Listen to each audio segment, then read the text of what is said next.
Verdict first. Streaming did not save cable cutters. It copied cable, chopped it into apps, added ads, and made the old bill feel optional while pulling roughly $40 billion a year into a new stack of recurring charges. So cutting the cord was fake? The savings were real for a minute, then the math changed. Cable was one ugly bill. Streaming became 6 cute bills. The trick was not making entertainment cheaper forever. The trick was making every household rebuild cable by hand, then making the new bundle feel like freedom. Consumers wanted choice. We gave them flexible subscriptions, premium originals, sports, movies, kids content, and the ability to cancel anytime. That is the sales pitch. The business model is different. They turned one hated cable bill into a rotating menu of smaller charges people stop auditing. The pain got fragmented. Fragmented pain is easier to collect. Here is the math. Luminate put US subscription streaming around $44 billion, so we are rounding down for the headline. 40 billion is not a typo. It is not one family forgetting one app. It is an entire country of cord cutters moving dollars from a cable monopoly into a streaming oligopoly. But people hated cable. High prices, bad service, giant bundles. Streaming had to be better. It was better when Netflix was the archive, Hulu was next day TV, Prime was a bonus,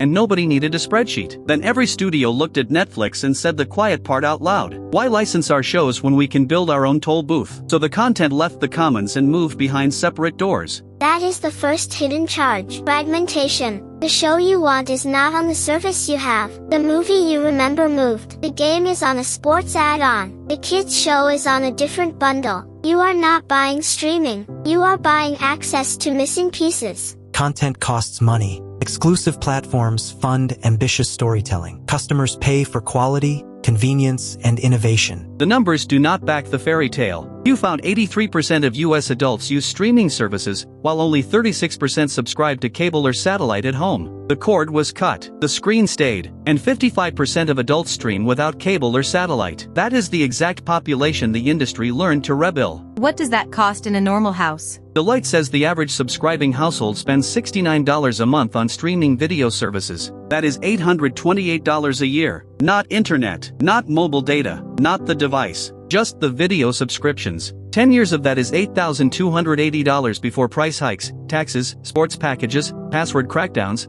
or the bundle you forgot to cancel after one show. And $69 is the polite version. Parks Associates put the average among US internet households at nearly 6 video subscriptions and about $109 a month. That is $1,308 a year. The household thinks it is cutting cable. The card statement says cable changed clothes. Households can select cheaper ad-supported tiers. That creates access for price-sensitive customers while keeping services sustainable. Translation. You pay, then you watch ads. Deloitte says 68% of SVOD subscribers now have at least one ad-supported tier. That is not a budget miracle. That is the return of commercials with a subscription fee attached. Old cable charged you and showed ads. New streaming charges you and shows ads, then calls it a tier. Wait, the thing we escaped came back? It came back cleaner. No installer, no cable box, no angry phone call. Just a little app tile, a monthly renewal, and a button that says upgrade if you want fewer interruptions. The second hidden charge is price creep. Streaming companies learned that a $1 or $2 increase feels too small to fight. One service raises by $2. Another adds $3. A sports ad-on jumps. A bundle expires. Individually, each increase feels survivable. Together, for services adding $5 each is $20 a month, or $240 a year. For millions of households, that is the new cable tax. Price adjustments reflect rising production costs, live sports rights, licensing, inflation, and customer demand for premium content. Price adjustments also reflect investors demanding profit. For years, streaming bought your habit with cheap prices. Now that the habit is installed, the discount era is over. They are not courting you, they are harvesting you. Look at the strategic arc. Phase 1 was seduction. One low price, huge library, no ads. Phase 2 was land grab. Every studio launched a service. Phase 3 was exhaustion. Consumers had too many apps, so companies sold bundles. Phase 4 is the punchline. The bundle is cable again, but with logins, dynamic ads, blackouts, annual plans, and cancellation friction. So bundles are not automatically savings? Bundles are a math trap when they stop you from seeing the unit price. A bundle can save money if you were truly buying every piece anyway, but most bundles use one must-have service to drag along two services you would never buy alone. That is how the old cable bundle worked. You wanted sports and news. You paid for 40 channels you never watched. Now you want one prestige drama and one playoff game. You pay for a platform, an ad tier, a premium tier, and sometimes a separate live package. The industry knows the emotional pattern. You do not subscribe to entertainment in general. You subscribe to avoid missing the conversation. Finale tonight, game tonight, new season Friday. Kids want the movie, parents want the documentary. One app at a time, urgency beats budgeting. We offer monthly plans precisely so customers can cancel after watching what they want. That flexibility is consumer-friendly. In theory. In real life, cancellation discipline is work. You need to track renewal dates, remember which card you used, notice annual conversions, compare ad tiers, monitor bundles, and decide whether the family will complain when something disappears. The hidden cost is not just dollars. It is attention. Streaming turned entertainment into subscription management. But people can just rotate apps, right? Yes, and that is the only winning move for a disciplined household. But the industry profits from the fact that most people do not rotate perfectly. They stack, they pause late, they keep one for the kids, one for sports, one for prestige shows, one bundled with shopping, one because it was free for 6 months, and one because canceling feels annoying. The app does not need everyone to forget. It needs enough people to forget for long enough. Recurring billing is not a side feature. It is the cash engine. The best subscription is the one customers tolerate without actively loving. The third hidden charge is the ad double dip. Deloitte says 73% of consumers are frustrated that entertainment services keep raising prices. At the same time, streamers are pushing people into ad-supported plans. That means the company collects from your card and from advertisers. You become both the customer and the inventory. Advertising helps keep entry prices lower. Many viewers prefer a lower monthly payment in exchange for ads. That defense leaves out the ratchet. First, the ad-free plan rises. Then the ad tier looks cheap by comparison. Then the ad load grows. Then the ad-free tier rises again. The company moves the pain around until you choose the version of pain that looks least insulting. Where does the $40 billion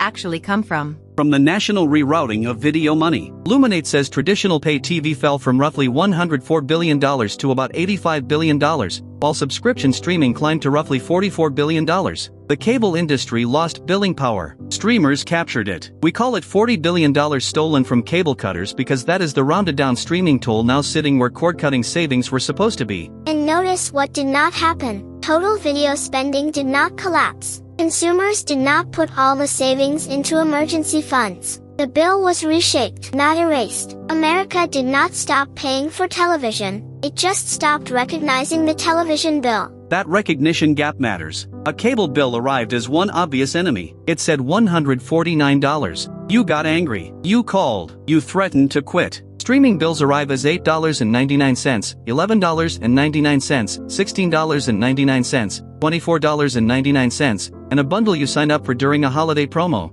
None of them looks like the villain. Together, they are the villain. The smaller numbers protect the bigger number. Exactly. That is hidden math. A $149 cable bill triggered outrage. A $69 streaming stack triggers silence because each piece feels intentional. You selected it. You clicked it. You wanted that show. Personal choice becomes the shield for corporate rebundling. Personalized choice is not rebundling. It is a modern marketplace where viewers assemble exactly what they value. Except the marketplace is designed by companies that control release windows, remove content, rename platforms, split seasons, buy sports rights, and change pricing whenever the model needs more yield. Choice exists, but the menu is engineered. The fourth hidden charge is content migration. Shows move, catalogs shrink, licensed movies expire, sports rights split across platforms. The consumer sees a search problem. The company sees leverage. Every time a favorite title changes homes, the household has a decision. Subscribe, wait, pirate, rent, or miss out. The easiest legal answer is subscribe. That is why the old library feeling disappeared. Right. Early streaming felt like abundance.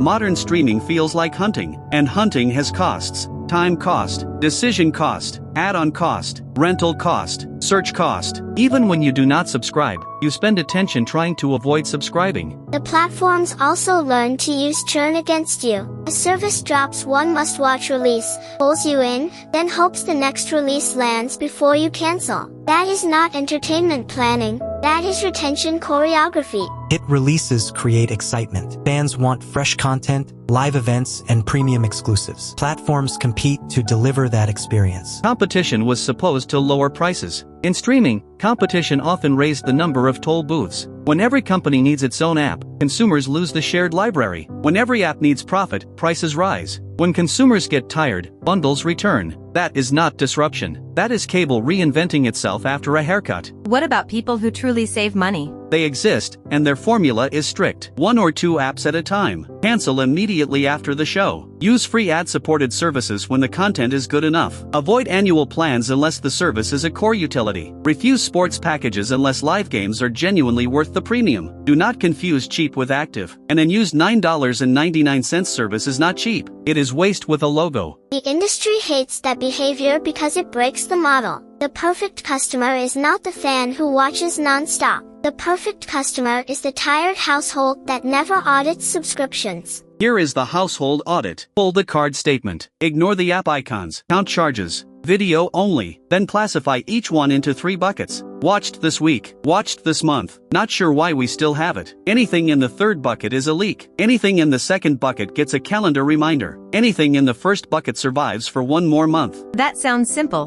but annoying. Annoying is the point. The system survives because auditing is less fun than watching. But 15 minutes of audit can beat a year of passive billing. Kill 3 forgotten services at $12.99 each and you save $467.64 a year. Kill a bloated live bundle at $79.99 and you save $959.88 a year. That is not frugality theater. That is rent, debt, groceries, or an emergency fund. Customers should evaluate their subscriptions and select the plans that meet their household needs. That sentence sounds harmless because it moves responsibility back to the consumer. The platform creates the maze, then says you are free to navigate it. But a maze with a checkout button is still a maze. The 5th hidden charge is family pressure. Streaming bills are emotional. Cancel the wrong service and the kids lose a favorite show. Cancel the sports bundle and someone misses a game. Cancel the Prestige app and you are behind at work on Monday. Cable sold households a package. Streaming sells households small domestic conflicts. That is why canceling one app feels dramatic. Yes, every app tries to own one relationship. Kids, sports, fandom,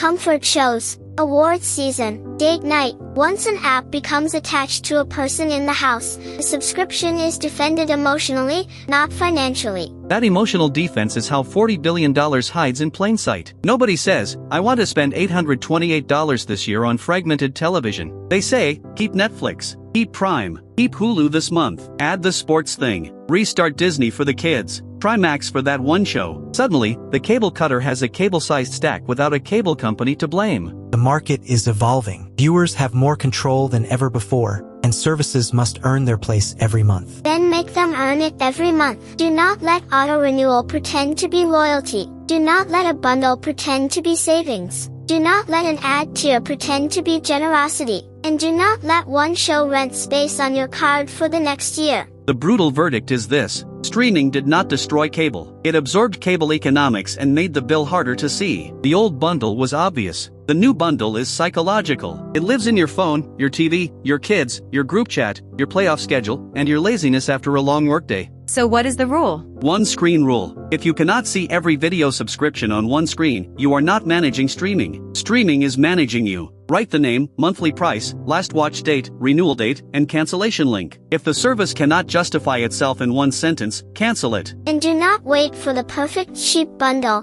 The industry is already rebundling because scattered apps made people angry. But the new bundle will not be built to minimize your bill. It will be built to stabilize their revenue. That is the twist. Cable cutters won the battle against the cable box, then lost the war to recurring billing. The box disappeared. The bundle came back. The commercials came back. The price hikes came back. The only thing that changed is the bill learned to hide. The cord was cut, but the wallet stayed connected. Exactly. Here is the math one more time. Streaming spending is roughly $44 billion, rounded down to $40 billion. The average subscribing household pays $69 a month, or $828 a year. Many internet households carry nearly 6 subscriptions and about $109 a month. Only 36% still have cable or satellite, but 83% use streaming. The money did not vanish. It migrated. And migration is not savings. Savings only exist when the old bill dies and the new bill stays small. If the new bill grows quietly for 3 years, you did not cut cable. You financed its sequel. This is Verdict 006. The numbers don't lie. What's your hidden math? Drop it below.